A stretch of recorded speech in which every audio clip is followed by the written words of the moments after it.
Now, last but not least, and this is one that I just really don't hear people talk about a whole lot, is taking some time to counterpose for the wrist. And as I mentioned, I've got a video on counterposing you may want to watch, but what I mean by counterposing is when you have had the wrist in an extreme and weight-bearing shape like so, we can do a couple things. Counterposing may not be the best word, but you can sort of neutralize the tension that you had by doing some wrist circles before you move on in your practice. It can be that simple. Or another thing is to produce kind of an opposite but equal tension in the body, so that, you know, when you're doing this, you're stretching and you're engaging these forearm muscles, you're stretching these forearm muscles. You can reverse a little bit of that tension in a couple ways. One, you can, after you get done being in a position like this, you can turn the fingers around and just go like this for a moment. You don't even have to go very far forward. Or sometimes what I do is I go way far forward and then I just lean back a little bit. And that has a nice relieving effect on the forearm. It's kind of an effective counterpose. Or, and this is actually from Aikido, sometimes I will take my hand, I will grasp it from the back, and I will bring it down like this. And essentially, I am moving the hand now in the opposite direction. I am stretching out the back of the forearm.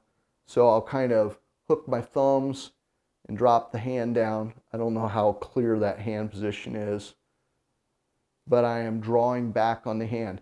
It can be as simple as doing this afterwards, or this, or all the above. But give those wrists a productive pause where you allow a different range of motion with those muscle groups before rushing on to another activity to, in essence, counterpose what you did for those wrists. So there you have it. That's my 7 tips. Just to very, very quickly go over them. Stack the joints. Be sure you fully engage the arms and get your alignment right, particularly in downward dog. You can modify by going to the forearms or to the fist. You can use props by putting something under the palms like a rolled up blanket or your mat. You can use a chair to have 100% control of the weight of your wrist. And you can give yourself a little wrist love by doing some counter work once you're done with a position that has loaded the wrist heavily. I hope this has been one of the most thorough explanations you've seen of how to make sure that you are avoiding wrist pain. If I missed something or if you have a question, please throw something in the comments below. And if you try this out and it works for you, I want to hear that. What worked for you?